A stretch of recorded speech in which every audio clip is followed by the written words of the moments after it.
This episode is brought to you by Keys to Success, bringing classical music opportunities to Newark and its surrounding suburban communities. Keys to Success invites you to join our practice-a-thon. Unleash your inner musician and help us reach new heights. All you need to do is commit to practicing 1,000 minutes of music. Whether you're a beginner or a virtuoso, every minute played supports our mission to inspire and empower the next generation. Ready to make a difference? Let's hit those keys.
Welcome back to the Piano Pod, everyone. It's the first episode of our new season, Season 5. I hope you all had a fantastic summer. I've really missed connecting with you. Before diving in, I encourage you to check out our introductory episode for this season, which came out last week. There you'll discover what's in store, exciting guests, inspiring topics, and our special focus on authenticity and joy throughout Season 5, including why we chose these themes. You can find a link to the intro episode in the description. I am thrilled to kick off this season by introducing our first guest, who truly embodies the essence of authenticity and joy, Dr. Sara Davis Buechner. Dr. Buechner is celebrated for her musical command, cosmopolitan artistry, and visionary independence, making her one of the most original concert pianists of our time. Celebrated for her intelligence, integrity, and technical prowess, and thoughtful artistry, she has won top prizes at prestigious international piano competitions, including the Queen Elisabeth and Tschaikowsky competitions. Dr. Buechner has performed as a soloist and chamber musician across North America, Latin America, Europe, and Asia with renowned orchestras like the New York Philharmonic and in iconic venues such as Carnegie Hall and the Kennedy Center. Her versatile repertoire includes collaborations with film and dance, and she has premiered works by contemporary composers like John Corigliano and Yukiko Nishimura. A dedicated educator, Dr. Buechner joined Temple University's Boyer College of Music and Dance in 2016 after teaching at institutions like the Manhattan School of Music. As a proud transgender woman, she also advocates for LGBTQ+ visibility and inclusion, contributing her voice to media outlets and events worldwide. So, dear friends, today we explore Dr. Sara Davis Buechner's incredible journey as a trailblazing concert pianist and educator, focusing on her visionary artistry, mastery in piano technique, and her advocacy for both lesser-known composers and the LGBTQ+ community. Please stay with me until the end of the episode, as our conversation will lead to a more philosophical discussion later. So let's begin the Piano Pod's first episode of this new season with our guest, Dr. Sara Davis Buechner. Please enjoy the show.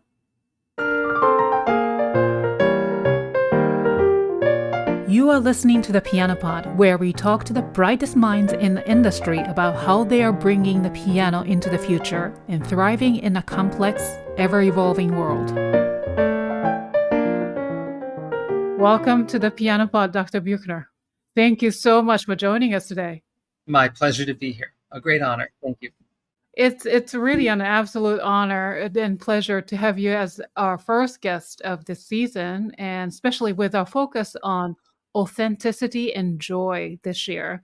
And I couldn't imagine a more fitting guest to kick off this season. You truly embody the spirit of joy and authenticity. And first of all, I just want to congratulate you for your special recital at Merkin Hall last spring. Thank you. Thank you so much. Yeah, and it was the celebration of your incredible 40th year, 40 years since your New York City debut. Mhm. And I bought a ticket, and unfortunately, I got very sick for 2 days. I couldn't go out nowhere, so unfortunately I had to miss. But I heard it was a spectacular recital. Could you share some highlights from that night and what it meant to you to celebrate such a huge, huge milestone in your career? How did it feel to perform at such a significant event? Well, it's the recital came about a little bit of a surprise for me because just my manager said, "Oh, they want to present you at Merkin," which had never really happened before. So it was just going to be another recital on the concert slate. But I realized that the date was going to coincide generally with the 40th anniversary of my New York debut, which was back in 1984, and I wanted to mark it by playing something special. As it happens, I had been studying a lot of piano music by a Hungarian composer named Péter Wolf, a set of pieces that he calls the Wolf-tempered Clavier, rather cleverly. It's a jazz-inspired, very, very fun, somewhat demanding, but fun pieces for piano. And this music had come to me through Péter's cousin, Veronica Wolf, who was my very first piano teacher when I was 4 and 5 years old. It's a wonderful connection. She had sent me a few copies of some of the pieces that he had written during the COVID time, saying, "I think you might be interested in playing some of these." And I was so touched. I remember getting into tears when I played that Adagio in E major, which I recorded on YouTube shortly after getting that music. So around that time, I got in touch with Péter by Zoom, and I played most of those pieces for him on Zoom calls during the time of COVID. It was sort of my project to undertake while I was at home mostly. I mean, I was teaching, but the concerts were dried up. So I used that time to study a lot of that music. And then here was this special recital. So I made that the second half of the program was the American premiere of 14 of these pieces from the Wolf-tempered Clavier. And Péter came from Budapest, and we had a sort of a grand celebration of that. Really? To the concert? That's amazing.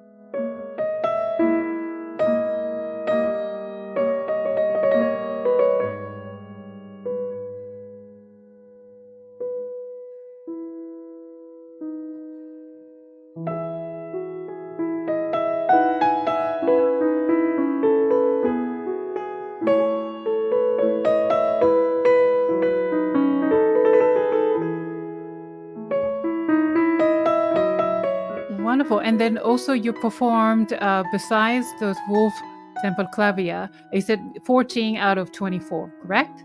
14 out of 48, actually. It was 48. Yeah. about 1/4 of them. Yep. Wonderful. And then you also performed pieces by Mozart. Mm-hmm. And then also another Hungarian composer, Miklos Rosa? Is that how you pronounce it? Yes, that's right. Mhm. Well, the thing about Mozart for me, also, this is the composer that I've loved most since my childhood, since I was 4. I mean, that's when I would walk to the radio in our living room whenever Mozart's Marriage of Figaro Overture came on. It was every afternoon at 4:30. It came on as the tagline for this show. And my mother noticed me walking to the radio, kind of fixated at that time.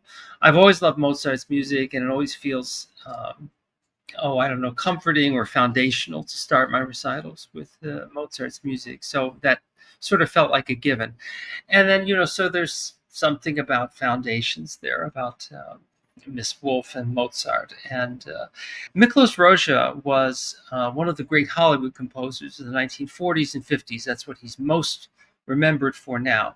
His scores to Ben-Hur, Double Indemnity, Spellbound, quite a few of these film noir classics that he scored. But he was also a very thoroughly trained composer, a great composer, in my estimation. He wrote some piano music. His variations were premiered by Clara Haskell in Paris. A lot of string music, a lot of orchestral scores, and this daunting piano sonata, which, in my estimation, is one of the greatest of the 20th century. It's a formidable kind of piece of work, quite virtuosic and difficult to play. I always loved movie music. I watched movies a lot when I was a teenager, in my early 20s, etc. And you'd see that name come up on the screen for a lot of great movies, music by Miklos Rozsa. So I did a lot of reading and research, and found a lot of the concert music. Also, fortunately, I played that sonata as a student, and I had a cassette recording of it. And someone gave me Miklos Rozsa's home address in Hollywood, so I mailed it out there.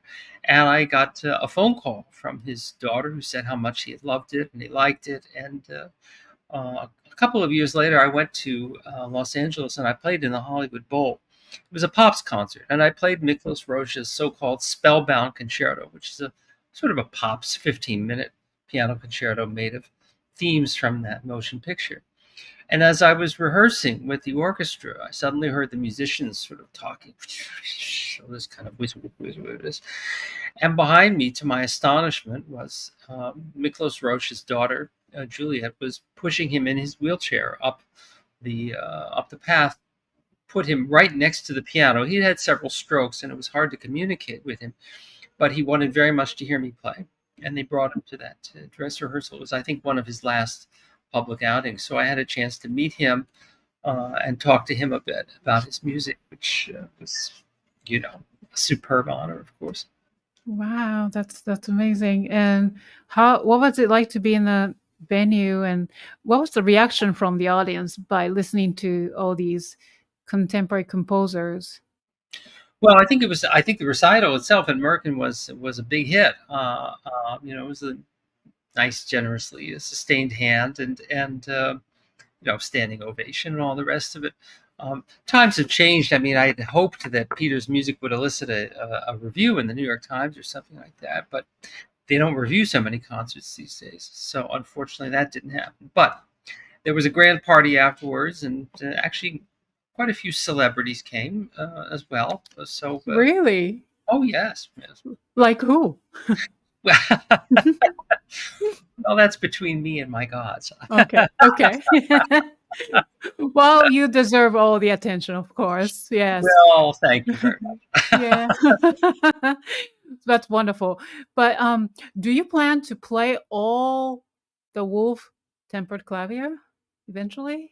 I think it's possible. I mean, it depends on the venue. I tend to think that a concert of any one particular composer has to be particularly perfectly done, because it's a lot to digest. I've gotten bored at concerts of all Bach. I mean, I love Bach's music. At a certain point, if that's all you're listening to for a program, it can get a little tedious. But it depends what it is. I think like the last three Schubert sonatas are a divine evening of music if they're played to perfection. I think anytime you play all Mozart, it's fantastic, of course. Lots of pianists have essayed all the Beethoven piano sonatas, but you have to be prepared to do it to about sheer perfection to really bring it off.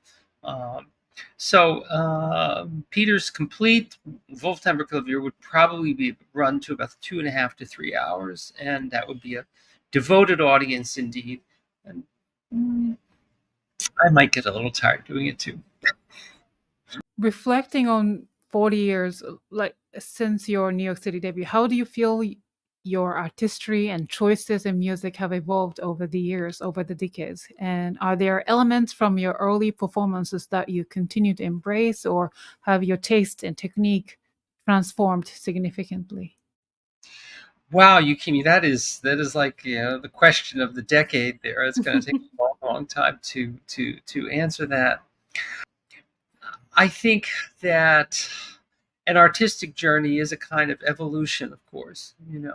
If I think back to my taste in music when I was a child, it was rather Catholic because it was shaped by my parents' desire to see that I had good piano lessons and studied good music. Um, and I think the first crack in that armor was probably when I was about 12 or 13 years old, and the movie The Sting came out, and it had music of Scott Joplin. And I went down to the music store and I got a lot of rags of Scott Joplin because I liked Joplin's rags.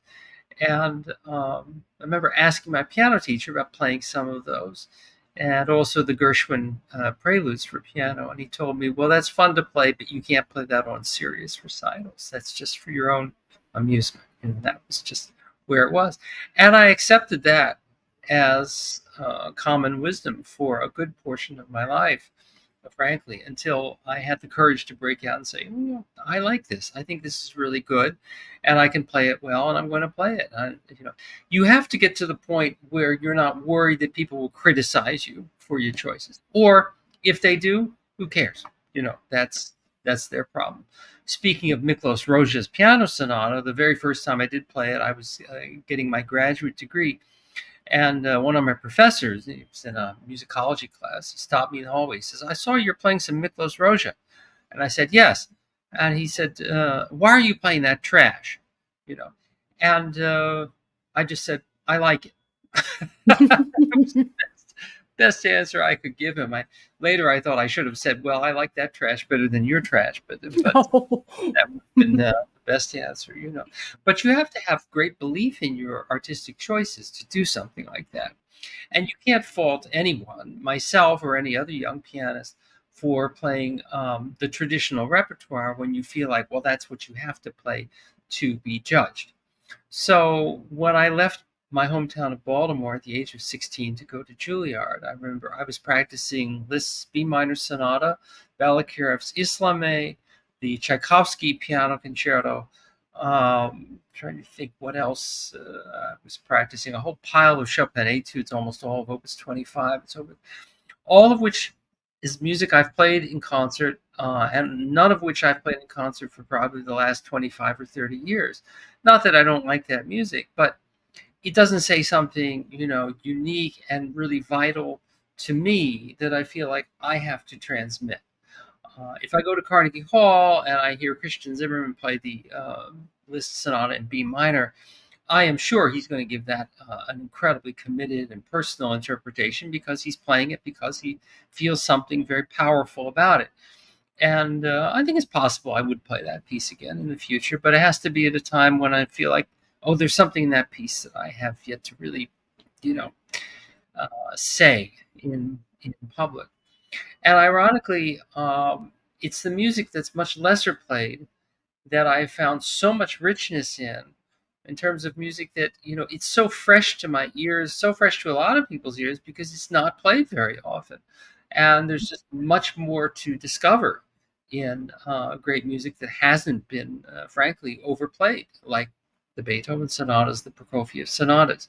Uh, I'm not saying those pieces shouldn't be overplayed. That's great, great music, of course.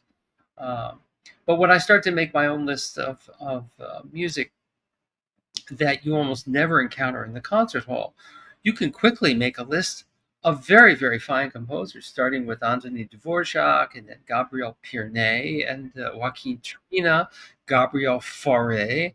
Even works of César Franck are almost never played in recitals.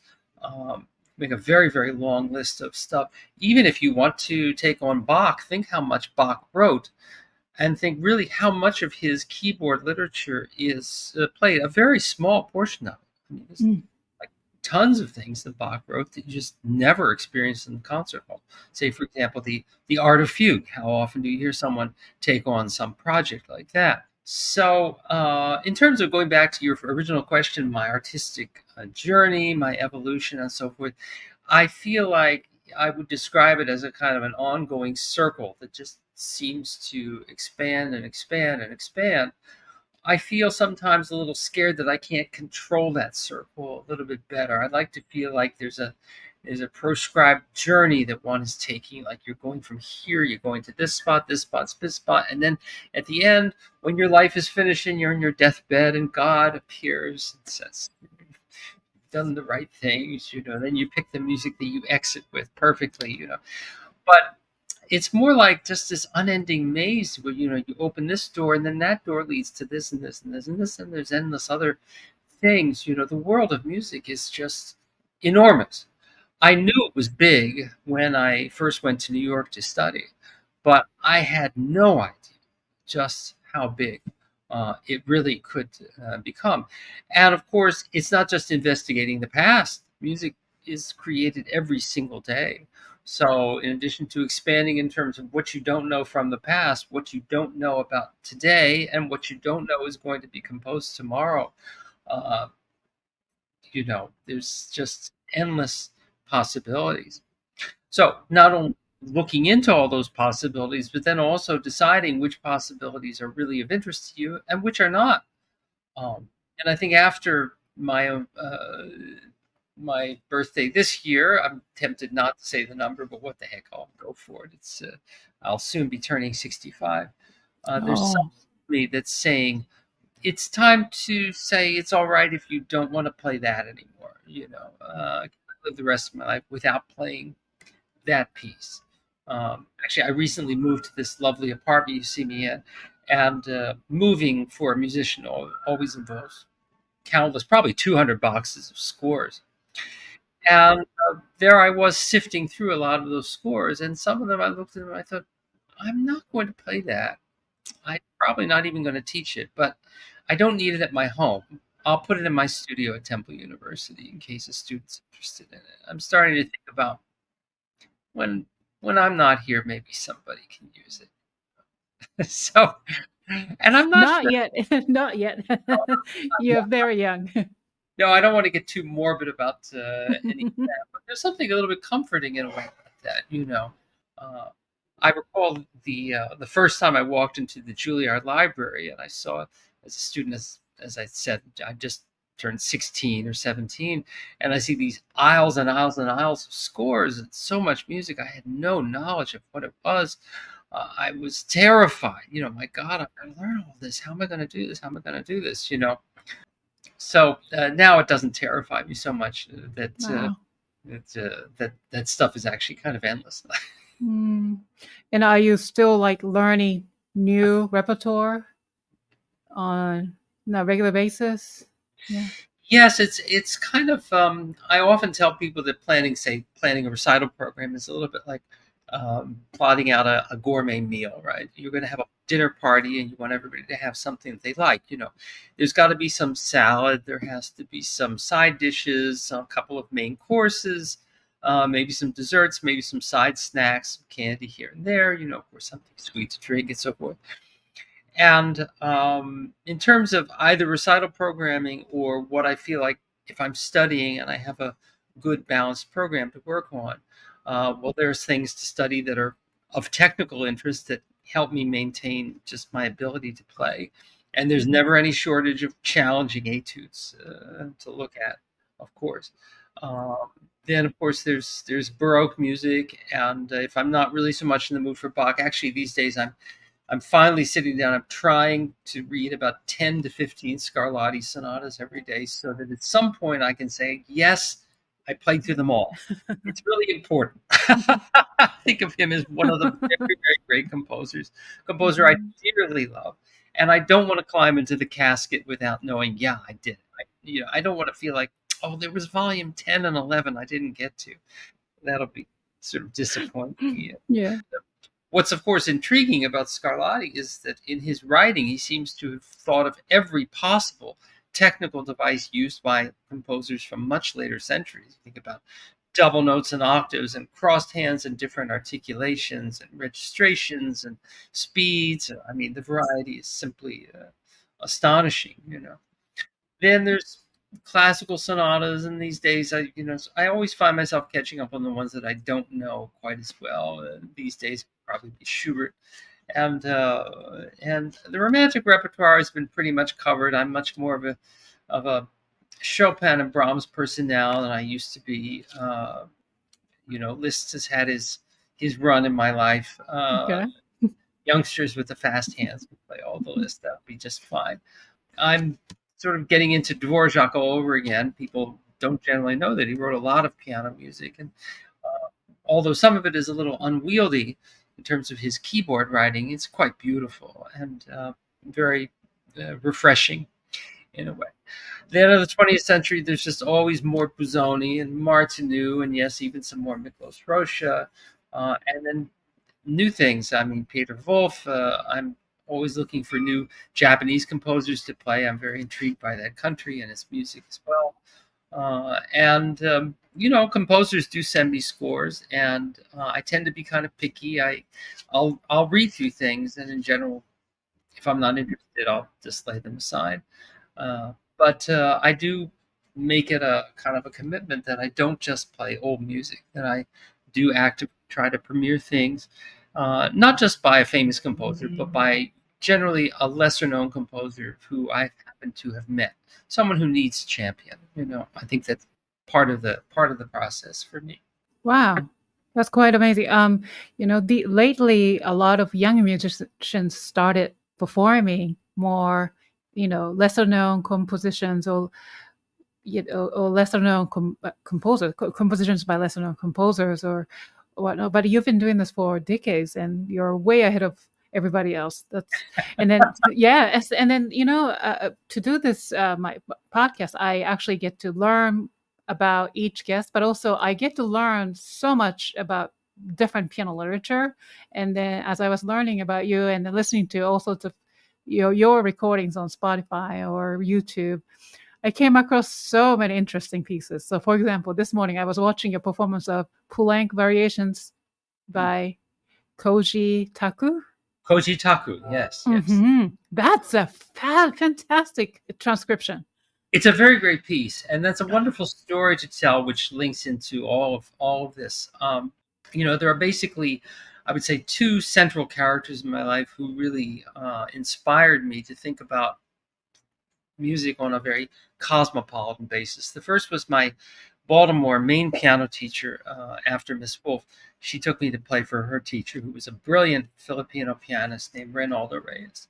And Reynaldo was a graduate of the Paris Conservatory. He got second prize in the Busoni competition and a few other notable things. But he settled in Baltimore around the time when I was a kid to teach piano. And of course, every American dollar he earned doing that went back to the Philippines to support a family of about 2,700 cousins. It's the tradition of that place. But he inspired me so much because he spoke 7 or 8 languages. And I remember as a child to go to his house or his studio, I loved it when the phone would ring because my brother and I would look at each other and we'd play a little game. We'd guess what language were we about to hear, because we could never tell who he was going to talk to on that phone. Now, this is in like 1965, 66. And international phone calls themselves were a huge, huge deal. So this man would pick up the phone and we'd hear French, we'd hear German, we'd hear Italian, we'd hear Tagalog, we'd hear Greek, for God's sake. He spoke so many languages. And he loved to opine that language was the key to the world, that you could, if you spoke languages, you could go anywhere and do anything. It left a very serious imprint upon my brain. I didn't even study any foreign language until I got to high school. I studied French and I studied some Russian. Only later in life I studied a bit of Spanish and Japanese as well. But that cosmopolitan outlook made its impression upon me for sure. And then shortly after I got to Juilliard, we had the most marvelous teacher of piano literature. He was a great pianist named Joseph Bloch. And Jimmy Bloch became a very, very dear friend. He was a very witty man. He was also a very well-traveled man. He didn't have the gift of language per se, but he was someone who reveled in the exotic. And he brought this kind of zest and joy about that into the classroom in the most wonderful ways. He would wax eloquently about composers who were never played at that time in the 1970s, like Al Kahn. And he had this very theatrical way of speaking with his hand held high, like this. Al Kahn, the etudes in the minor keys. You poor little boys and girls don't know what you're missing. Say this kind of stuff, So I remember one of his very first lecture giving in the whole history of the piano literature, which he knew, encyclopedically. He just reveled in this. the very first class was about the Elizabethan virginals book. Here's this music for these instruments I didn't even know existed, and composers like John Bull and William Blow and Giles Farnaby, and it was amazing to me. And I went and I started learning some of that, and I brought it to the class the next week. And I think it was a piece by Farnaby. And he stood over me and he said, "Wonderful! You were born to play Farnaby," which is not necessarily a compliment, but I just loved this adventurous and funny spirit that he had. Mr. Bloch also loved the country of Japan. He had been in the army and had served in the army during the occupation of Japan. And I think during that time he had met artists and musicians. He was sort of an aesthete, I mean, it was part of his personality. And I became interested in Japanese culture, and we sort of bonded over that, and also other things. We both liked silent movie music and things like this. But it was Joseph Bloch who really particularly inspired me in terms of he would make the students come up to sight read scores in the class. And I quickly learned how poor most musicians are at sight reading. It was sort of a bad skill. As it so happens, my very first teacher at Juilliard was not a bad teacher, but certainly not a good one. He was mostly a non-teacher. He slept through a lot of my lessons, had a nice nap. And I was rather distraught about it at the time. And I remember thinking, well, what am I going to do about this? And, it was not a time when people ever dreamed, think about change your piano teacher. But in that state of mind, I went into the Juilliard library one day and I thought, I'm in New York City. This is Juilliard, and I'm looking at this wall of things that I don't know. And basically, what if I just start playing through things? And I embarked on a 2-year project. It took me pretty much exactly 2 years to read through every volume of piano music on those shelves. Now, I skipped some that I didn't like so much, like Prokofiev. It's pretty hard to sight read Prokofiev. It's not my favorite composer, frankly. But I started with Isidor Atron's Rhapsody No. 2 one morning. And then 2 years later, I remember finishing up with the piano concerto of Ephraim's Zimbalist. So it took me from A to Z. And of course, what happens when you do that, okay, when you get to A, you have to deal with, Alcon, who I wasn't too crazy about, but Albéniz was pretty interesting. And just fudge my way through Iberia was rather a challenge. So good. Oh, so good. And then when Yes. you get to see, you suddenly hit someone like Clementi. You realize, oh my God, there's 4 volumes of Clementi sonatas that nobody ever plays. And then there's Chabrier, who's a marvelous composer, And then I hit the 4 big volumes of sonatas by Jan Ladislav Dušek. Some of them are very, very beautiful. And then when I got to F, there was Fauré waiting for me. Well, to play through all the barcarolles of Fauré. Over the course of those 2 years, I became a very good sight reader, and I was accompanying a lot of friends on string instruments as well. So I became a kind of a sought-after accompanist for recitals, and my skill sets improved, quite a bit. Sight reading will improve your technique, it'll improve everything. And that was kind of like my thing. I would spend at least an hour, sometimes 2, in the practice room in the beginning of the day. The very first thing I do is just read, read, read, read, read.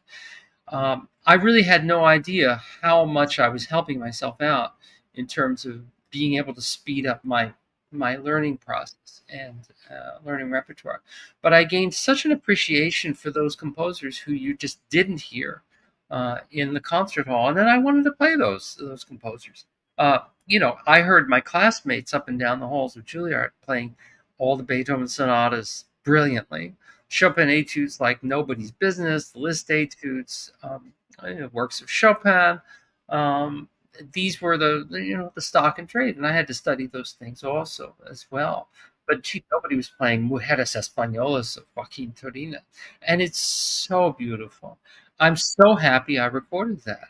I love the album, and I see the painting in the back. Is that the Oh painting? yes, as a matter of fact, Yes. you could. Right I above that. noticed. Yes, yes. I love the album. I mean, so many genres you tackle in recordings and concert venues, right? And then, I also love the album called Jazz Nocturne. Oh yes. And then, I had to go to Amazon and buy the score because I absolutely fell in love with all the pieces in that album. Oh, well, Dana Sweet's a marvelous composer. I realized I started that long diatribe, and then I totally skipped over. You had mentioned the full-length variations of Koji Taku, because I wanted to bring this full circle. Sure. It was many years after I was out of school, and I was living in Western Canada. But when I came to New York, I would always visit Joseph Block at his home in Larchmont, and he was becoming rather elderly in the early 2000s. And he had these 2 volumes of collected Japanese piano music from his occupation days. Had been published by Zenon, I think, or whatever.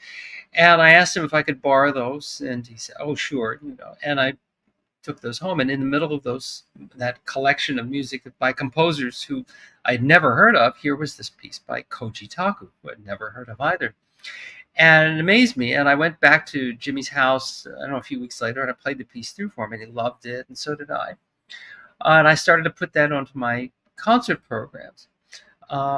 I didn't know much about Koji Taku. I just knew that he'd been trained in Paris, studied with Courteau and Boulanger, and then become kind of a jazz pianist later in life.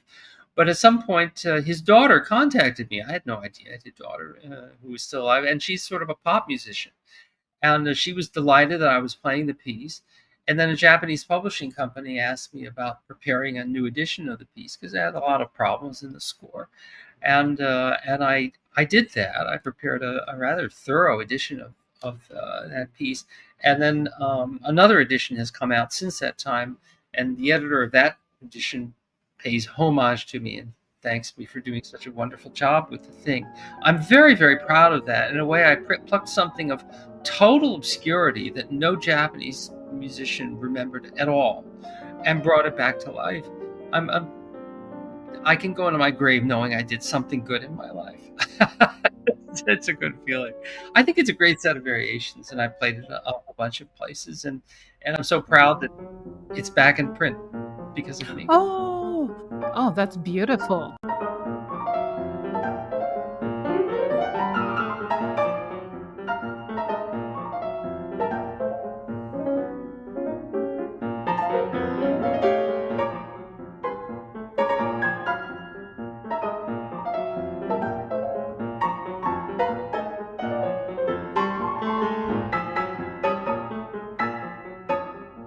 Honestly, as I was listening, your performances are actually really distinguished by a deep intimacy and profound understanding of each composer's roots, history, and culture, language, and allowing you to connect with their stories and convey the compassion in their works, really.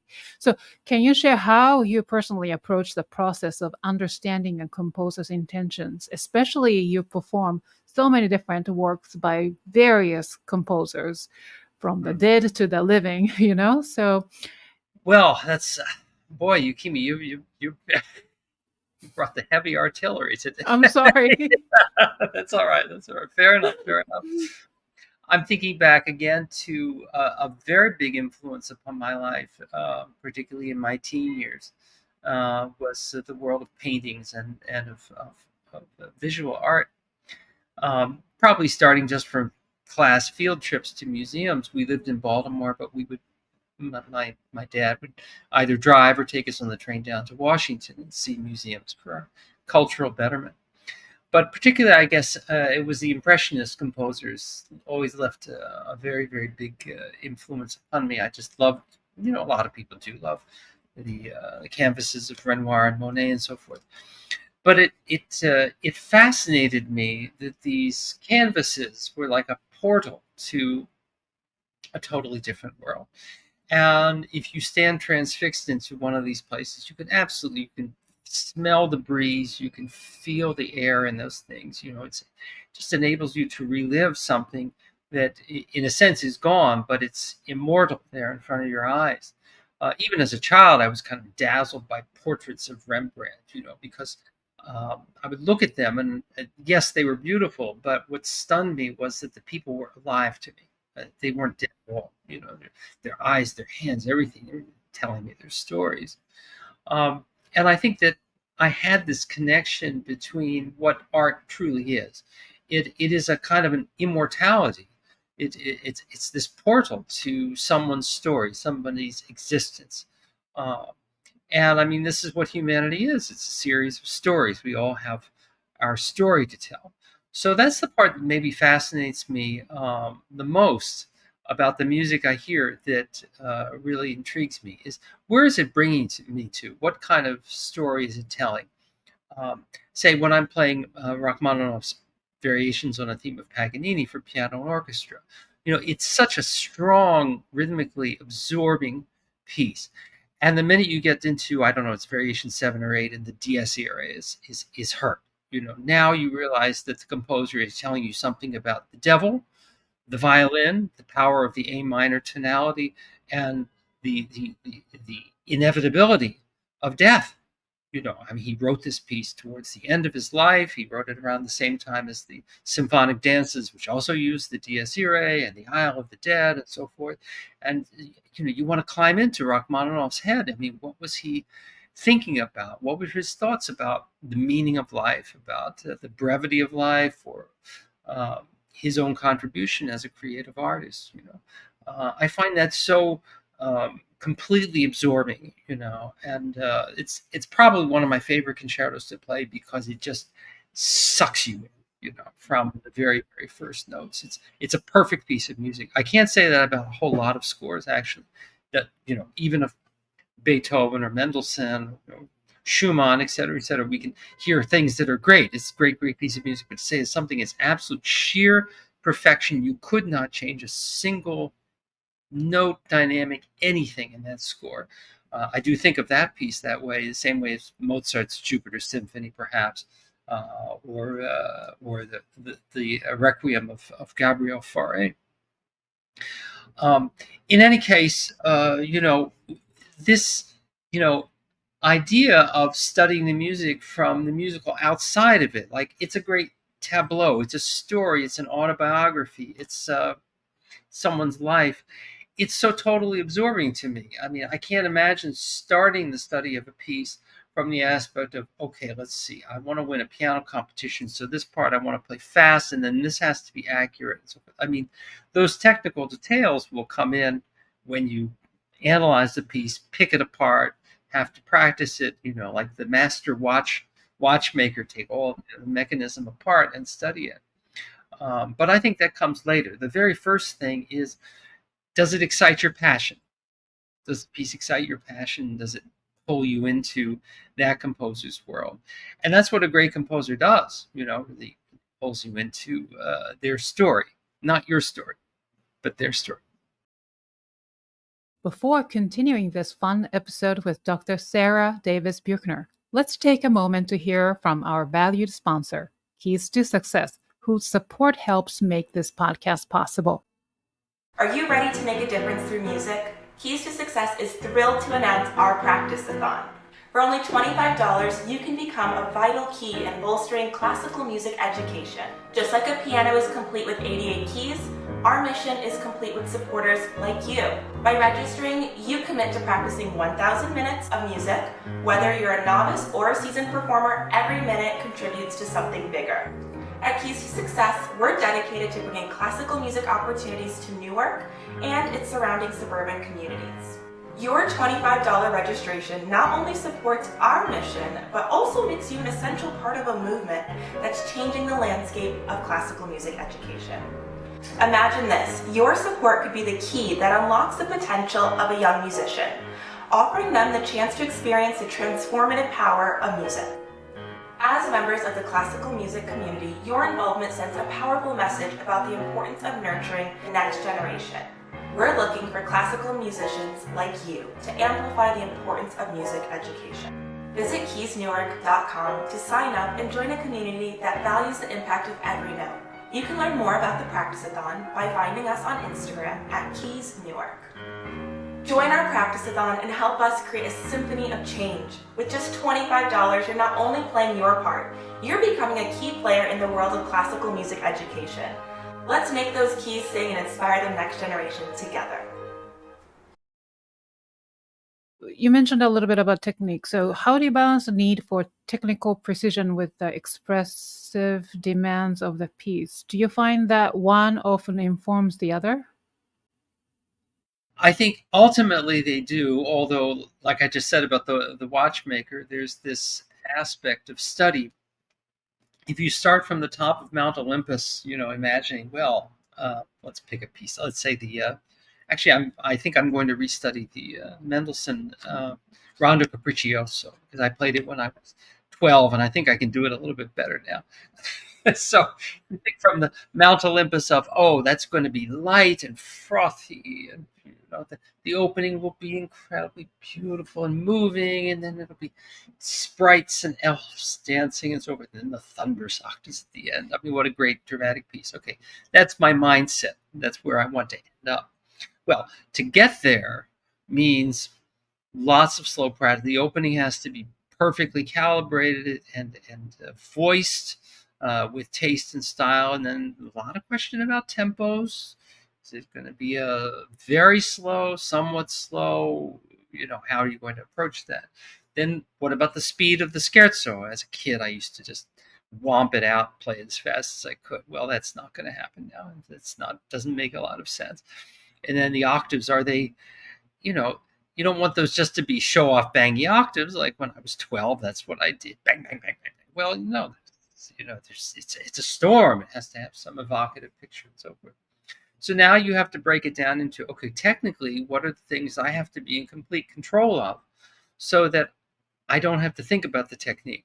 My favorite definition of piano technique is by pianist Beryl Rubinstein. Not many people realize there's so many Rubinsteins. Anton and Yeah, Art. yeah. Beryl Rubinstein was, I think he was the head of the Cleveland Institute. But he wrote a couple of short books on piano technique.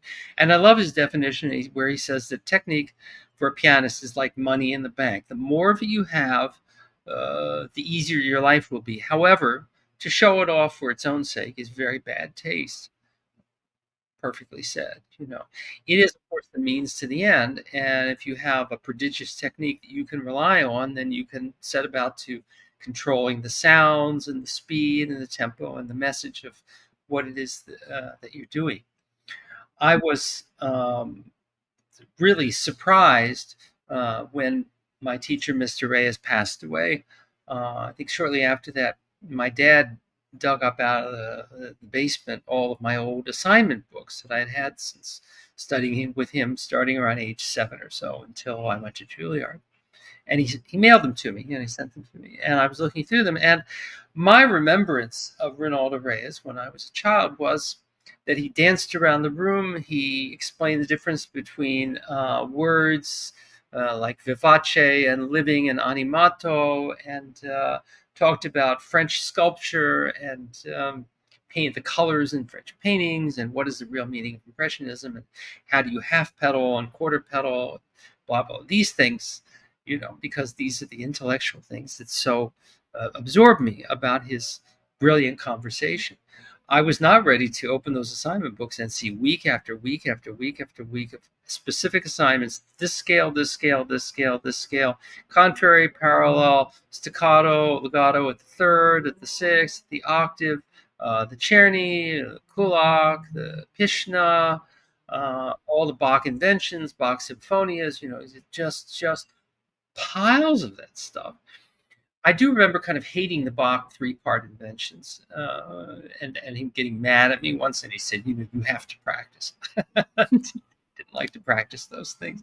But he had schooled me in these kind of fundamentals, as well as having a weekly solfege class, also for all his students. We used to, the college students and the kids, I mean, the whole range, the whole panoply, we do in front of each other. But it's sort of reinforced to me that you really can't be a virtuoso unless you attend to your equipment. It's like you can't be a race car driver if you don't open up the hood and see if all the parts are working inside. So at some point, well, let's see, we're leading into a discussion perhaps of my own approach to teaching the technique of the piano. which kind of opened up for me shortly after I moved to Canada in 2003 when I started to teach at the University of British Columbia. It was a colleague of mine who mentioned to me, he said, "Did you ever see those technique books with the big red covers on them?" And I thought, yeah, I remember in the old Juilliard book sale, they used to throw those things out. What was in those things? And then by chance, I was approached by Dover Publications about doing some editing, and eventually I actually became the chief editor there for a little while. Uh, but I thought about those books, and I thought, I don't really even teach much technique to my students, and that's not very bright. Maybe I should. I should give those books a look again. They were, of course, the 7 volumes of the Master School of Piano Playing and Virtuosity by Alberto Jonas, which are still a very, very unique and incredible resource. I found a couple of those volumes somehow and looked through them, and they're just fantastic documents because, of course, they have this very, very scientific, really intelligent approach to studying keyboard technique from many different angles, buttressed by many exercises by Jonas himself, as well as these exercises by 20 or so of the world's greatest virtuosos of the time, because they were friends of Jonas.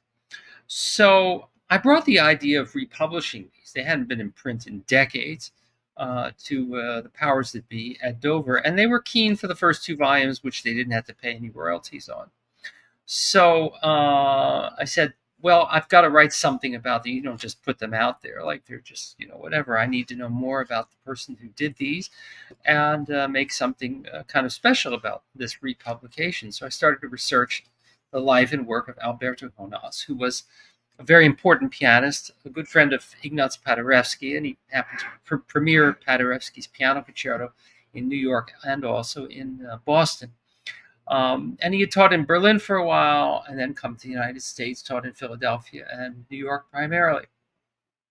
But he taught some rather prominent people. And it's I had this bingo moment, this recollection of talking about Alberto Jonas decades before with the composer Vincent Persichetti, who was a teacher at Juilliard during my time there. Because Persichetti had studied this kind of mirror writing with Jonas, who proposes it in his study of scales. That is, that an E major scale played in ascending with the right hand, E, F sharp, G sharp, and so forth. In mirror pattern, the opposite direction will be C, B flat, A flat in the left hand, and with the 2 hands doing the same patterns of white and black notes in opposite directions. And it's a very, very good way to practice things so that you develop the same facility for both hands. I guess I had seen that somewhere. I think Ernest Bacon also mentions it. And I saw Mr. Persichetti in the hallway one day, and I said something about his mirror etudes, and I said, is that something is similar to, I saw those exercises by Alberto Jonas, and he got very animated. He was a short, very wiry Italian man.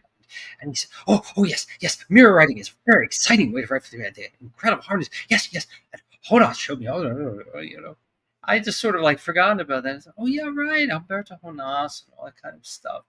Anyway, so one of the things I wanted to write a kind of short biography of Mr. Jonas to put into the preface for these volumes. And I started to look up all the students he had taught. And some of those names are a little obscure to us now, but some rather prominent pianists of the time, primarily Ellen Ballon, who was a very famous French Quebecois pianist. But this one name came up, Rhea Sadowski, and I was going crazy trying to find her biography, and particularly her obituary, because I just couldn't find it. And then I saw there was an address in Ann Arbor, and then there was another address in Berkeley, and I thought, no. Could it? Anyway, the address in Berkeley also had a phone number, so I dialed it. And this voice answered. It was a voice out of 1935. Hello. It was the New York 1935 voice. Is it possible that I could speak with Mrs. Rhea Sadowski? This is she speaking. May I please have the honor of knowing whom I am speaking with? And I was so stunned. I said the rudest thing imaginable. I said, my name is Sara Davis Buechner. I'm a pianist, and I'm doing some research on the the life and work of your teacher, Alberto Jonas, and I'm astonished. I said, I'm very, very happy to find that you're alive. And she said, well, I'm very happy that I'm alive also. Oh Fair my enough. goodness. So I bought a ticket to San Francisco 2 days later, and I bought a mini cab, and I filmed my first thing I did with Rhea was film a 3-hour personal interview with her, because she had an incredible, absolutely incredible life story. And it's one of the shocking and disheartening things, in a way, to be a concert pianist, to realize that our work is playing the music of others and so forth, and we may have a career for a while, but after we die, you're not going to be up there like Bach and Mozart. It's how much are you really going to be remembered? She was originally born in Canada, had emigrated to the Bay Area, was a great prodigy, studied with Jonas in Los Angeles, also with both Joseph and Rosina Levine in New York, gone to Europe, was a good friend of Misha Levitsky and Egon Petri and people like this. Her husband was a Hispanic scholar, so they lived in the 1940s in South America, where she premiered a lot of really important piano music by some of the greatest composers in that continent, in Chile, Brazil, Argentina, you name it, And in 1931, she gave a New York recital where she played the American premiere of Prokofiev's Third Piano Sonata. It was an amazing life, and an amazing pianist. And at the time I met her, she was 92 years old with a mind as sharp as a tack, and she still practiced every day. And at the age of 95, to celebrate her birthday, she learned and memorized the album for the young of Tschaikowsky and played it live on Canadian radio. Oh my goodness. Because I had made some connections there for her with the CBC up in Vancouver. She just had a mind that was just incredible and great. I should say also, by the way, after doing that little radio broadcast, that then when the Cake and Candles came out, she said, I feel like a little bit of Bach, and walked to the piano and played the second movement of the Italian Concerto more beautifully than I ever will hear it in my entire life. It was just incredible pianism and great, great music. Anyway, so when those 2 volumes came out, when Dover republished them, they have a sort of a 1-page little testimony by Rhea, and then a couple of photos of the 2 of us hanging out in her house at the time. She's, of course, passed on since then. But she told me quite a bit about Jonas's teaching, what a master teacher that he was. And, in the pre-internet age, he wanted to put something out that would have incredible universal application. So these 7 volumes, which divide the aspects of piano technique into various important areas, also have text in 4 languages. I believe, English, Spanish, French, and Italian, so that they can be used pretty universally, around the world.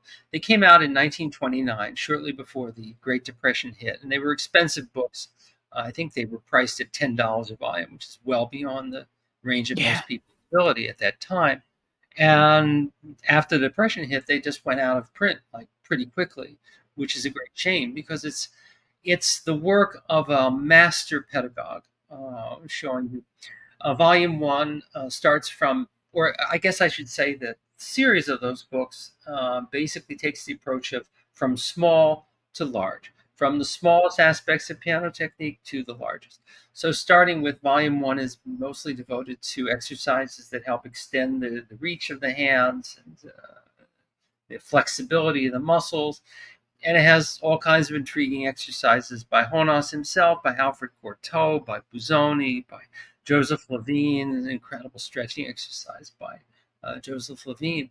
These are great, great exercises by great, great thinkers on the pianistic art.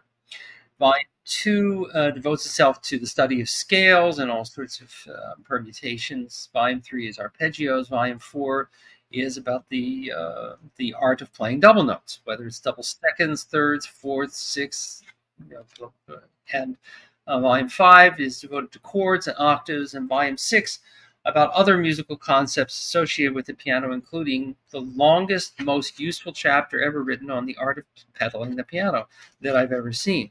They're sort of like must-haves. And at the time those first 2 volumes were republished, none of it was available on IMSLP. Now the whole thing is on IMSLP. You can see it for free. So I send it to my students, all the time, and I try to grill them on this and that. But it's not just the exercises. It's also after these exercises and suggestions for practice, then Honas puts examples from the classical piano repertoire where it's used, So, talking about playing double thirds. He's got a lot of scales with various fingerings and so forth in double thirds. And then he's got, a few excerpts from, of course, the Chopin Etude, but also other parts of other pieces, say concertos of Saint-Saëns, where there's passage work like that, or music of Brahms or Mendelssohn, might have this aspect or that aspect or that aspect, and helps integrate your understanding of, you're not just practicing exercises just to do an exercise. You're acquiring the skill to be able to play that kind of piece. So it's, it's fantastically useful stuff.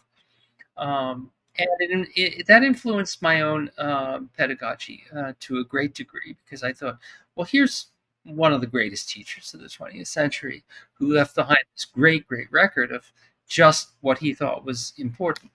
And it was kind of amazing to be in Rhea's house, and she opened up her old volumes that she'd used when she was 13 years old and studying with a man in New York City and showing me the circles that he made. Well, this one is not for small hands. This one will help extend this, whatever.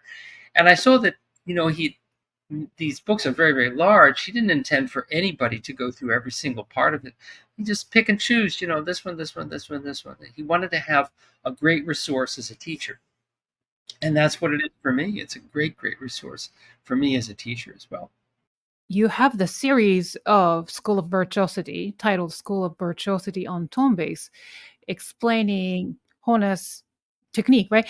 Or rather, it's not just a technique, it's really book itself is like really the resource for pianists. And then I'm not part of Tone Bass, so I'm not promoting anything, but but yeah, so these 7 courses, 7 video series, you are explaining about his book, basically. Yeah, sort of explaining about his organization of all that material, but then demonstrating as well, So it's good to have somebody showing, because a tone bass has the camera like above the keyboard, so you can see my hands, showing, say, for example, the stretching exercise. There's one where you play octaves as 1-3 and then silently substitute the second finger so you can stretch this particular muscle or something like that.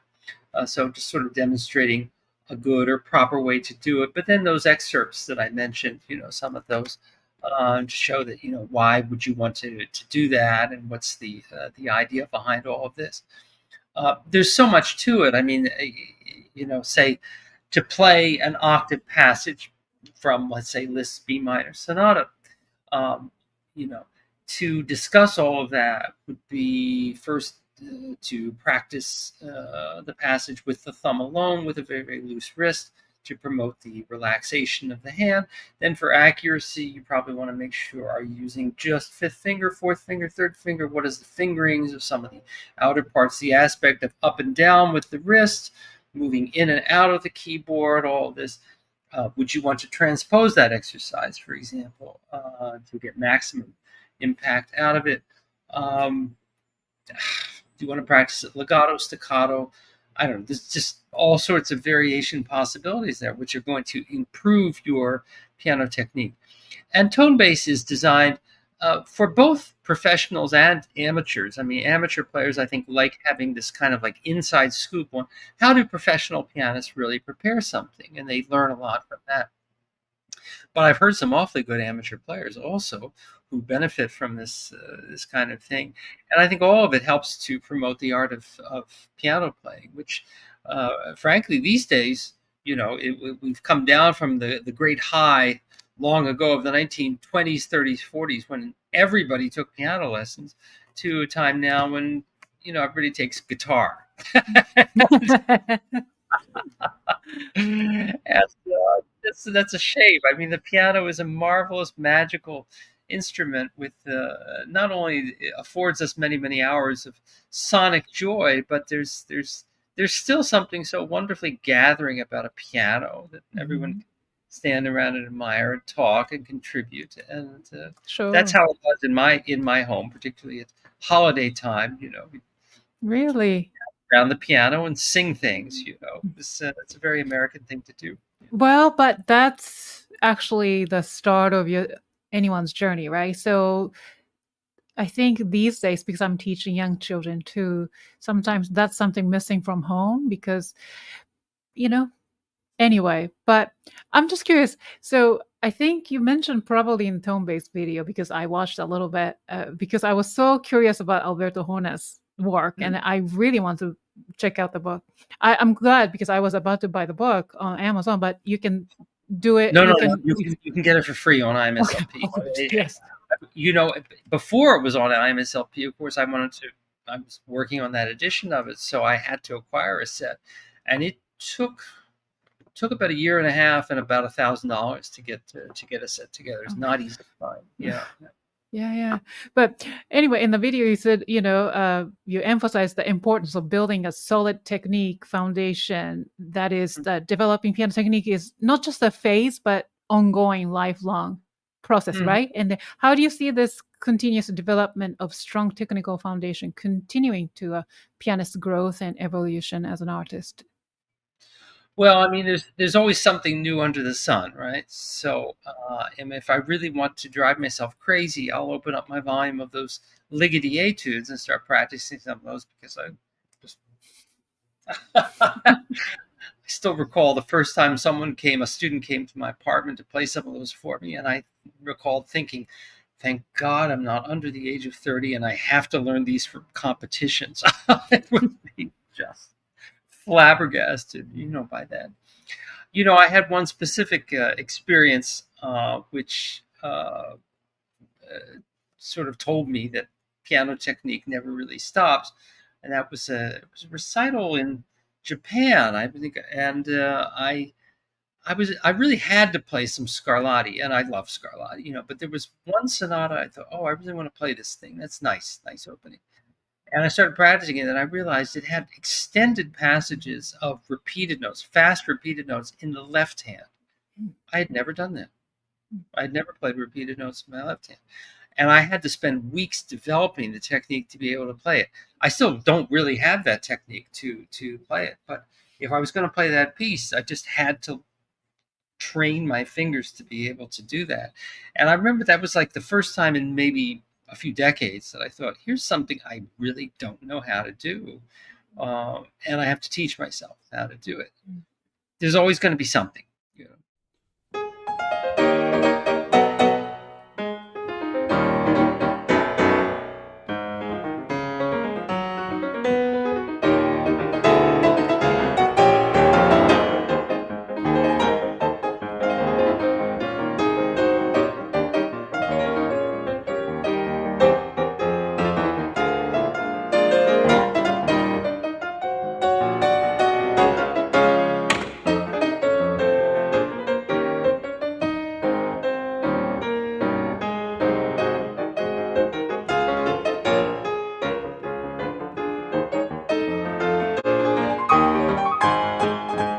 Another amazing gift you have is the improvisation.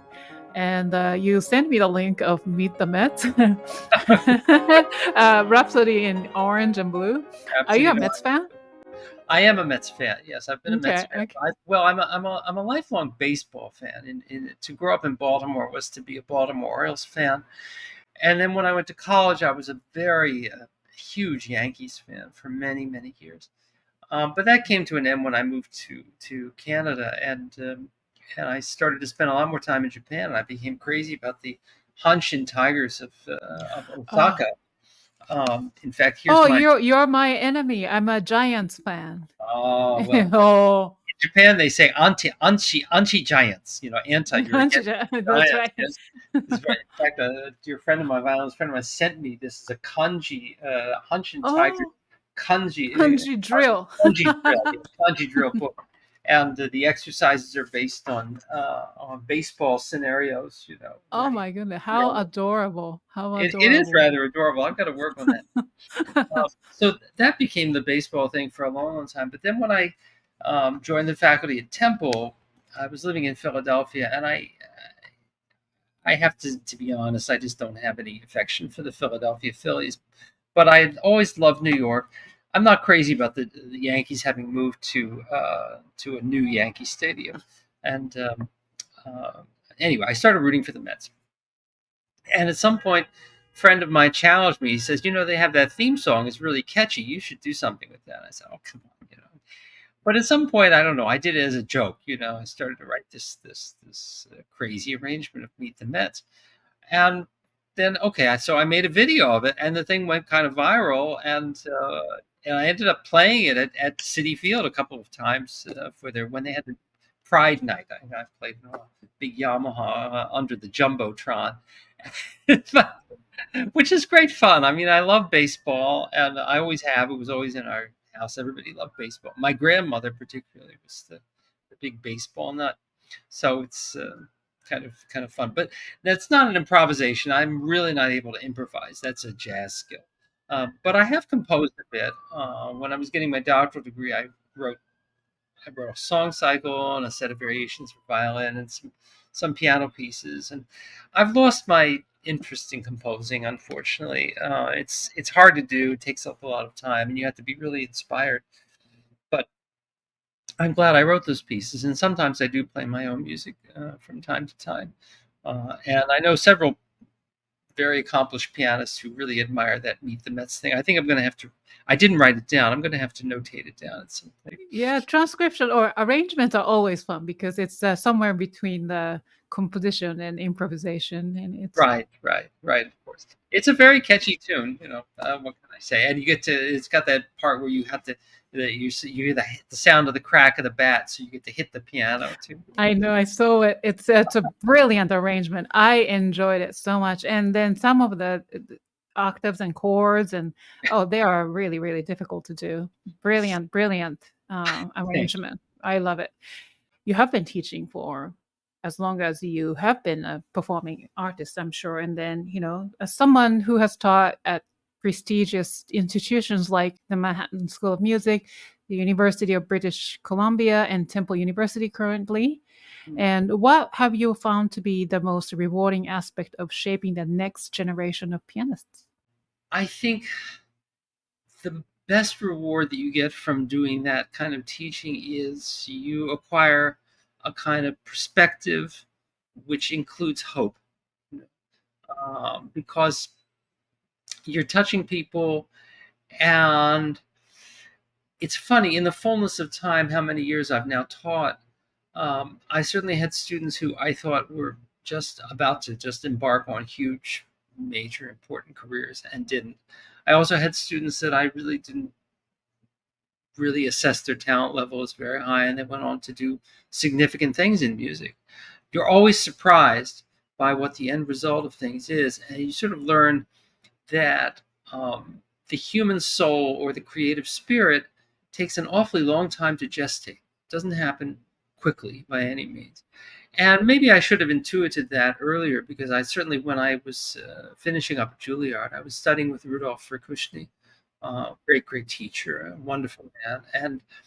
And at the time I got out of school and I was entering piano competitions, I played a repertoire that I had studied with him, including Czech music of Martinu and Janáček that he played a lot. And people compliment me and say, "Oh, you play just like Verkushny." That's a great compliment. But the problem is, I'm not Rudolf Verkushny. I'm Sara Davis Buechner. I wasn't playing even that. I was playing the music well, but I wasn't playing it like me. It takes an awfully long time to play like yourself. And at a certain point, I stopped playing that repertoire and just laid it aside. That I'm going to pick that up later when I know what I want to do with it. And I'm sure Rudy would have said that to me. Actually, he had a famous quote. He used to say that you walk in your own way, you play the piano in your own way. It's very, very true. But in any case, as a teacher, I think I always wanted zealously to give my students all of these things that Mr. Reyes and Mr. Verkushny and several others had given me in terms of nurturing. Those teachers were like parents to me. They really took me in hand, and as long as I was devoted and worked hard, they would give me as good as I gave. also. And so that was my sense of what the teacher-student relationship is really like.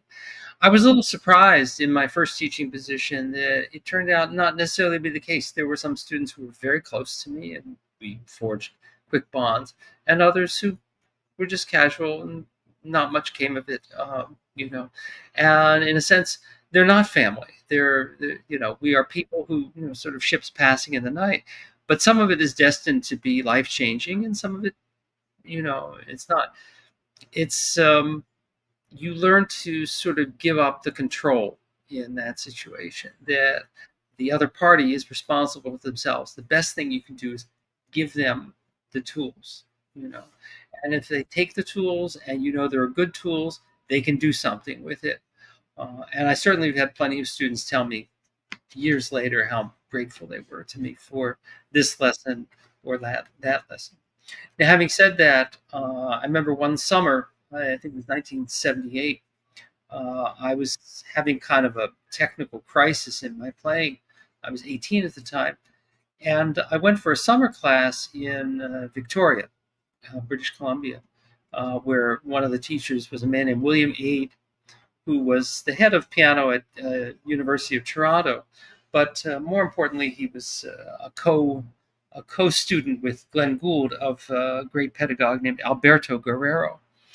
And Bill Aid just looks, he's still around. Bill Aid looks like a piano prof. If you have piano prof in the Webster's Dictionary, there's a picture of Bill with his bald head and his thick glasses. And it looks like a piano professor. But Bill Aid walked on stage as the piano prof, and weren't really expecting very much from him the night he walked on stage and played Campanella faster than any human being had ever done it. I couldn't quite believe it, what I was seeing and hearing at that time. He was a great, great teacher of technique, and he helped me reshape even the way that I held my fingers so that I could move quickly and acquire great, great dexterity. He was a great, great teacher. And for those 6 weeks that I worked with him that summer, I spent many, many hours, actually, sometimes even sitting on the floor with my hands elevated to force my fingers to exaggerate and stretch, sort of get them to be more dexterous. Doing these sometimes slow, sometimes fast kind of exercises. And I didn't just do exercises he wrote out. I fashioned my own out of them, and I made a kind of a catalog of what was a good way to practice this way and so forth. Decades later, I said to Bill something about how grateful I was for all that work that summer. And I said, you must have influenced, so many hundreds of pianists who, did those exercises. And he says, no, he says, you were the only one who really did it that much. I was stunned, to hear him say that. But I had that experience myself of spending time with students and showing them meticulously all kinds of ways to practice, and then a week or two later asking them how to work out, and they say, I didn't like it too much. You have to let people go on their own journey in life and realize that some will place great value on your wisdom and advice, and others have a different way. They just either they don't see it, they don't want to see it, or they don't really quite understand the value of what it is that you're giving them, or frankly, or it doesn't work for them. So anyway, you asked me for sort of a positive statement about all the teaching, and it sounds like I'm making a negative statement, but not at all. It's more like as a young teacher, I really felt like, well, I know all this stuff and I tell people this stuff, then I'm going to have this incredible class of brilliant pianists like Liszt or Busoni, and they're going to transform the world. Well, you learn to give up controlling other human beings. And, and that's an important lesson to learn for sure. But then how much more pride do you take in the accomplishments of students who do take what you give them and go their own way with it? And I'm thinking of three in particular, none of whom is a professional pianist. They're all composers. Oh, wow. Tremendous composers. And I play their works, in concert because they're great composers. I remember one of them, he's a Canadian composer, young fellow, and called me up one day. He says, Dr. B, can I stop practicing Honas? And I said, well, what's going on? He said, well, I was so impressed by what you showed me. I was doing that for like 12 hours the other day. My hands really hurt now. Well, that's some dedication there. Yeah. I said to him, you're a composer. Stop practicing.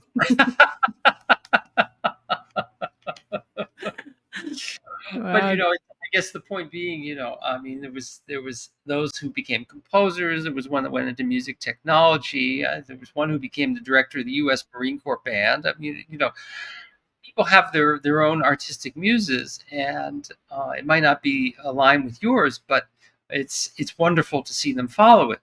So, well, sounds like you are raising creative, innovative people. well, in a way, I don't know, but that's necessarily such a totally positive thing to say.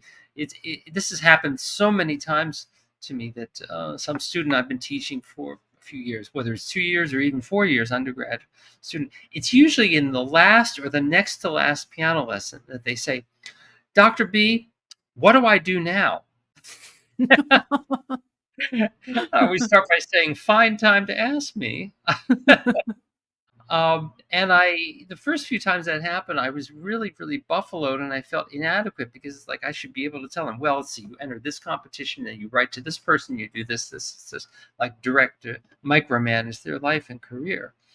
But it was when I gave up on that I came up with far, far better advice, because a few of them had said to me, a few students from time to time have said to me, I think I'm going to teach some kids for a little while and just put some money away, and then maybe I'll go to business school or something like that, because they're concerned about supporting themselves. I mean, okay, reasonable enough. But in general, when those students ask me about what do I do in the future, I say to them, please look at this world around you. Are we in need of more dentists, more accountants, more lawyers, more bankers, investment Wall Street types, delivery men, I don't know, shopkeepers, blah, blah, blah, blah. Okay. Imagine this world if even just 10% more of human beings pursued creative arts as their work. If they were painters, dancers, comedians, skateboarders, jugglers, storytellers, fabric makers. Think about just any way in which the human spirit can create something of beauty and of intrigue. What would this world be like if instead of the coin of money, we measured things in terms of the coin of creative donation? That is, that we're giving something to the world that makes it a better and happier and more delightful place in which to live. It really wouldn't take so many people. I often say to people also, in a baseball game, typically you'll have 40 to 50,000 people cheering. If you could get 500 of those people to start going to classical concerts once in a while, the music business would be in incredible shape. Anyway, that's my way to try to tell them that you might have a hard life pursuing, a life as a musician, of course, but you're giving something so important and so valuable and so self-perpetuating that it means so much more than if you just say, okay, that was fun, but now I'll get serious. The world is not a better place when everybody gets too serious. Yes. At least that's how I feel. Wow, you're a wonderful mentor and wonderful teacher. I recently watched the promotional video for your autobiographical theater show of pigs and pianos. Yes. Yes. So, as a transgender artist and advocate, your unique position in the classical music world is beautifully portrayed in this show, I'm sure, and in which details your coming of age story in New York. That's right. Yes. Yeah. So, how has do you believe the classical music community has evolved in terms of acceptance and visibility for transgender artists?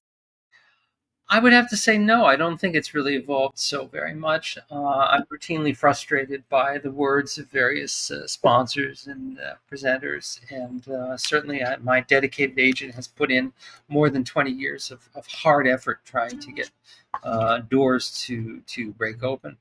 there certainly is some change in view of transgender people, particularly in northern sophisticated cities. But if you see the horrific laws being passed that specifically target LGBTQ folks all over, particularly the South and the Midwest, in many ways, culturally, this country is fighting the Civil War. It seems to be dedicated to fighting the Civil War forever, and that's just rather maddening. That extends into the music business for sure, because presenters are afraid of something that donors see as either off-putting or as they'll use it as an insult, DEI. Now, right now, that's like, oh, that's something bad about DEI. I mean, uh, I was heartened to see Michelle Obama refer to that in her speech last week and say that, about affirmative action, as if there hasn't been affirmative action for people in power for the last 2 to 3 decades. Right. That's been around.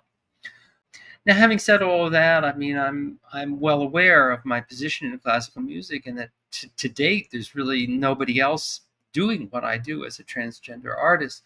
So things will probably get better when there are a few more, and I think there are more pretty much on the horizon at the moment, because you just can't keep burying people forever. I know that I stand for something. I know that when I walk onto a concert stage, that itself makes a statement. And I was aware of that when I transitioned as well. I didn't realize how direly it would just stop my career cold when I was 37 years old, that everything would just sort of come to a halt, and I would have to go to Canada just to get a teaching job. Um, but I'm proud that I survived it, and I'm aware that I have a kind of a social responsibility, not to be silent about it, but to be very out about it, to be very proud about it, to be as tasteful as I can about it, but also to challenge people. And in the last year, particularly, when these sort of bathroom bills are going around, I have made speeches from the stage. Usually after playing a concerto, I'll say something about to the audience that if they value the worth of the music that they've just heard, to please value the worth of the musicians making it, which include people like me. And, I appreciate your applause. Since you like me so much, please don't go into the voting booth and strip my civil rights away. It usually gets a big hand when I say that. Of course, what people will say publicly and do publicly is often very different what they'll say privately.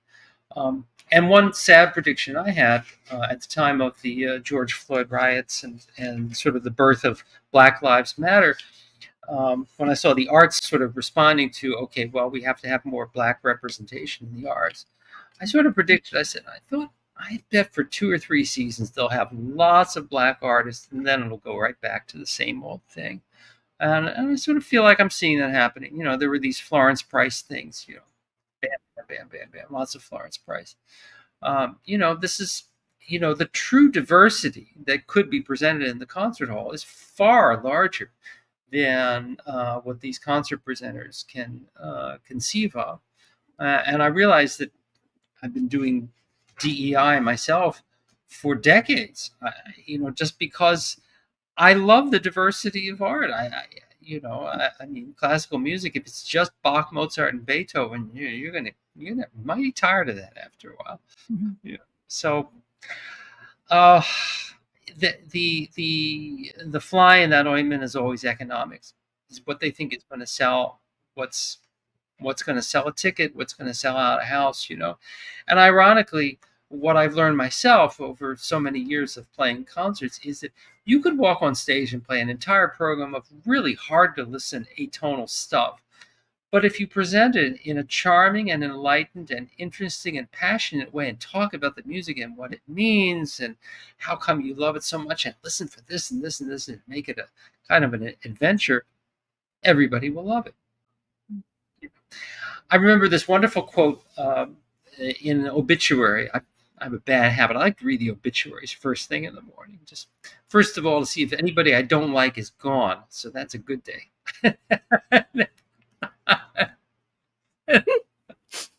What a way to start your day.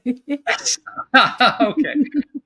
but addition by subtraction. There we go. But no, you see the interesting lives that have been lived. So there was a conductor I hadn't heard of. His name was Franz Allers, Allers, and he had a pretty big obit there. And he was a major conductor in Europe before Second World War. And then, of course, like so many European Jews, he fled to the United States. And he found his employment primarily conducting in the Broadway pit orchestras, primarily the Lerner and Loewe musicals, which he had done. And this is great, great music, of course. And he was asked, since he had been doing Beethoven and Strauss in Austria, and now he's doing Lerner and Loewe in New York City.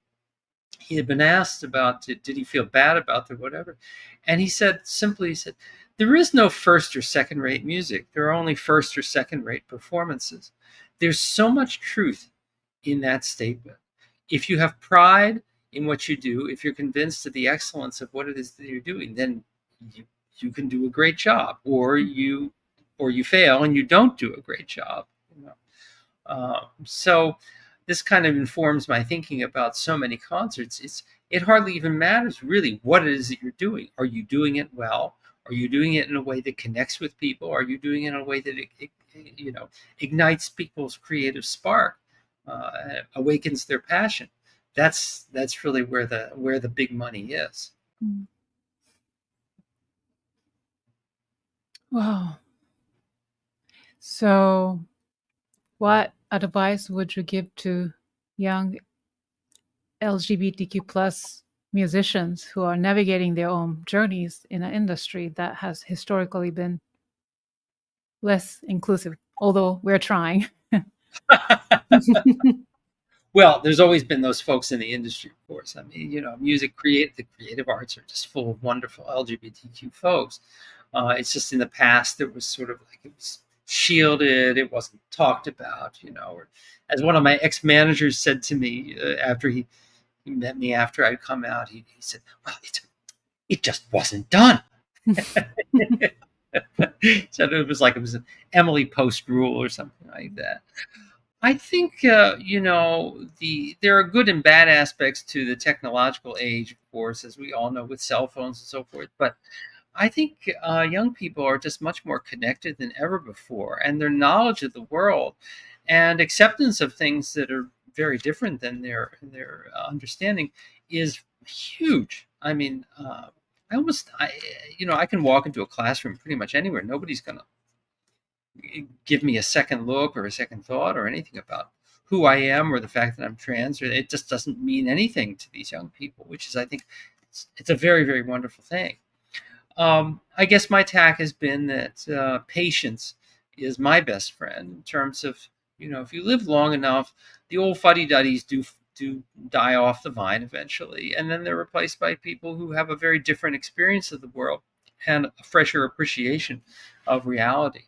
I mean, even politically, I would say I think it's the young people who are going to bring us into a better era, hopefully, at the end of this year. So we need our young people. We rely on them. We need their fresh blood. We need their fresh ideas.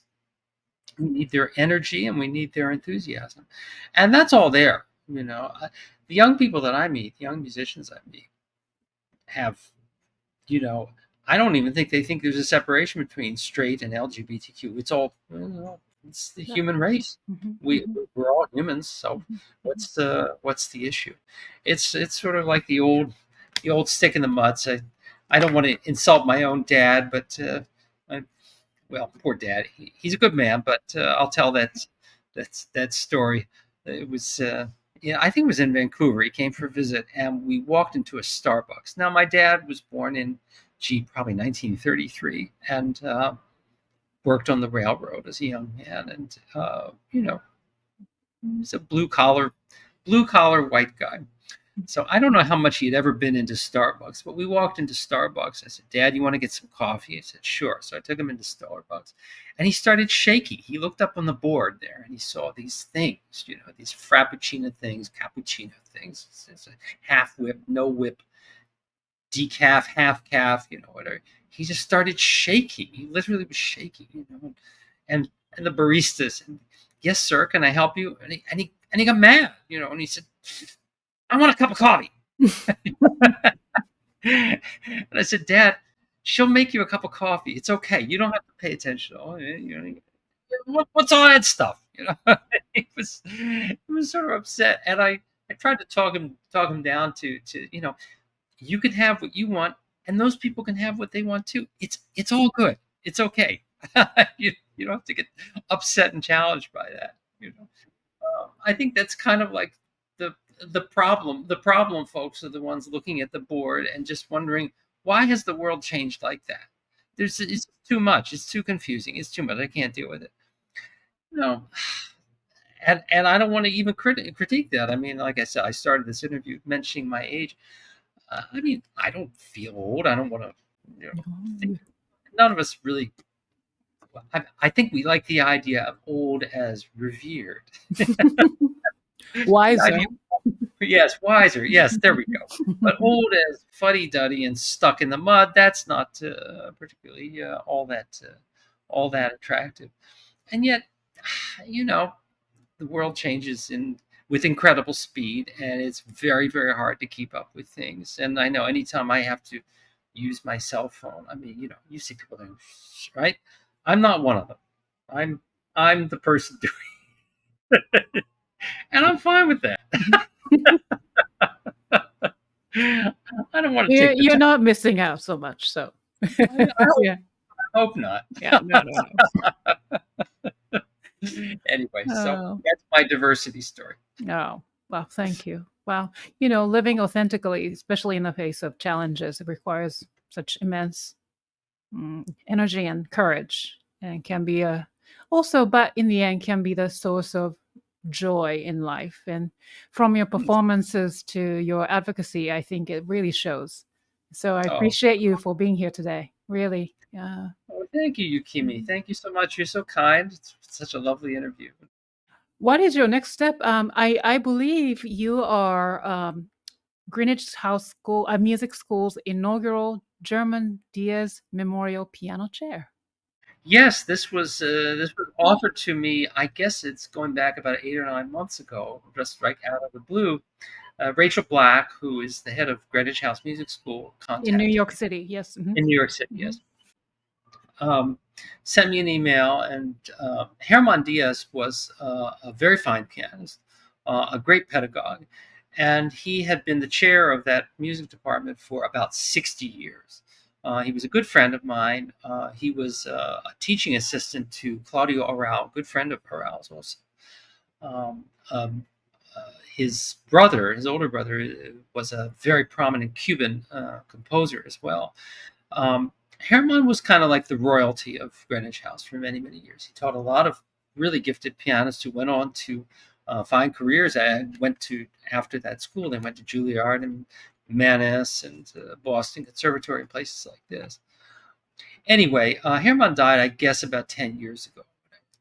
And Rachel sent me this email, and she said, we had this meeting at the piano faculty. And she said, it's been 10 years since Herman left us. And we all agree we need some sort of a flagship person to be our, head of our department and put a face on our department. She said, and your name was brought up, and it was unanimous. Everybody wanted you. I was so touched by that. And I thought to myself, I mean, I'm very happy to be teaching at Temple University. It's it's a full-time job, although I have to be there basically about 2 days a week. And I thought, well, I had left New York many, many years before and missed it. And I thought, Alberto Jonas used to commute between Philly and New York. Is there any reason I can't also? And of course, well, first of all, I can't afford Manhattan. Nobody can.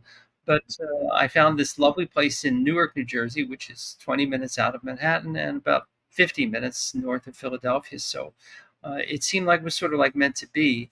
And particularly, for the last time, I'm going to mention my age because it sounds like I'm consumed with that. But I did think to myself, in terms of my pedagogy, what is it that I want to leave when it's my time to go? And I think Greenwich House has this great history. Of course, amateur pianists can go there, but professionals as well. They have a beautiful concert hall. It's a lot of advantages. The piano department is probably one of the finest in New York City. I mean, some fantastic pianists teaching there. It's a great environment. And I thought, well, this will be a chance to work with very young people again, and that's maybe a challenge, and that's a little unusual for someone like me to do, but why not? I mean, I can see in the future that Greenwich House would be, especially since I would be not just a teacher, but the head of that department, have a lot of say in what is the future of that school. The future of that place is terribly important to the city of New York, obviously. It's kind of a flagship neighborhood music school. So it will affect an awful lot of people and their relationship with great music if I'm helping to direct how things go. I'm a little scared to do it. I've never really headed anything. I'm not particularly a good organizer or a well proportioned person in terms of paperwork. But okay, look, let me try it. Let me try this. This is kind of important. It's one thing to feel that your teaching is important, but this is sort of on a whole different level in a sense. Like to running something is sort of like dictating the course of things. Hope I can do something good with it. Oh my goodness.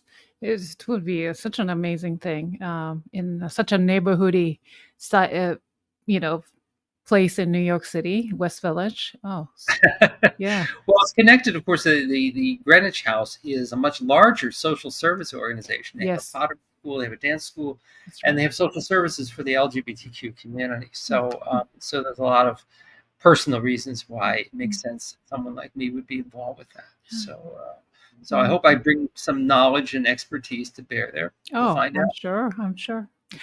So you have all concerts lined up, I'm sure. So if my viewers and listeners can check out your website, saradavisbuechner.com, and they get the latest news about your concerts, upcoming The event. concerts are all listed there. I have to update some other things on that website. I'm not so good at that technology. There's like recent articles, and there's stuff from 2019. I've got to do something about that.